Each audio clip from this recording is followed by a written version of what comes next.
ایک جماعت آئی، میں نے فجر کی نماز پڑھی اور ذکر سے فارغ ہوئے، میں اپنے کمرے میں آ گیا۔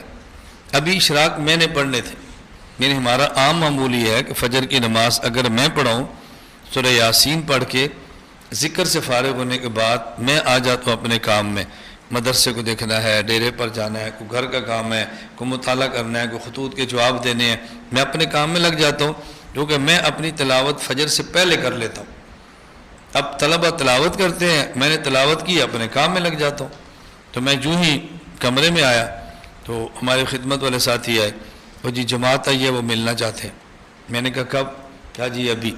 میں نے کہا انہیں کو میرا سبق ہوگا، 1 گھنٹہ سبق سنیں، اس کے بعد ملتے ہیں، چائے بھی پیتے ہیں۔ پھر آ گیا جن کو جلدی ہے بڑی، میں نے کہا بلاؤ ان کو، وہ اندر آ گئے۔ تو میں نے دل کھول کے ڈانٹا، بند کمرہ تھا نا جی، اب سٹیج تو نہیں تھا کہ جس میں کوئی توہین ہو، میں نے دل کھول کے ڈانٹا۔ میں نے کہا آپ اللہ کے راستے میں نکلے ہو؟ جی دین سیکھنے کے لیے نکلے ہو، سکھانے کے لیے نکلے ہو؟ کیا جی سیکھنے کے لیے۔ میں نے کہا میں کہہ رہا ہوں گھنٹہ سبق پڑھو، میں آپ کو دین سکھاؤں، پھر جانا۔ آپ کہتے ہیں ہم نے جانا ہے۔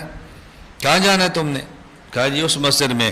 میں نے کہا وہاں دین سکھانے والا کون بیٹھا ہوا ہے؟ کوئی بھی نہیں۔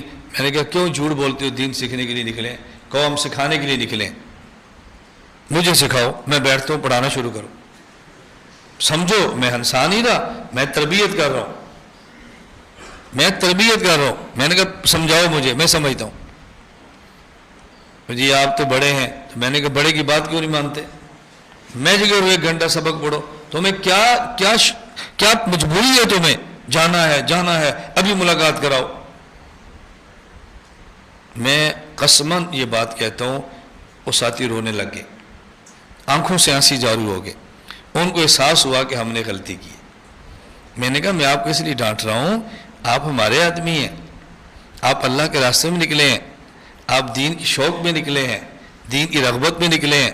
مجھے تکلیف ہو رہی ہے کہ آپ کو بات کیوں نہیں سمجھ آ رہی، آپ عالم کی مجلس چھوڑ کر کیوں جا رہے ہو، تمہیں شیطان کیوں دھکیل رہا ہے، کیوں علماء سے دور کر رہا ہے؟ یہ 7 مسجد ہے، کوئی دور ہے؟ 1 گھنٹہ بعد جاؤ گے تو کیا ہوگا؟ کچھ بھی نہیں ہوتا۔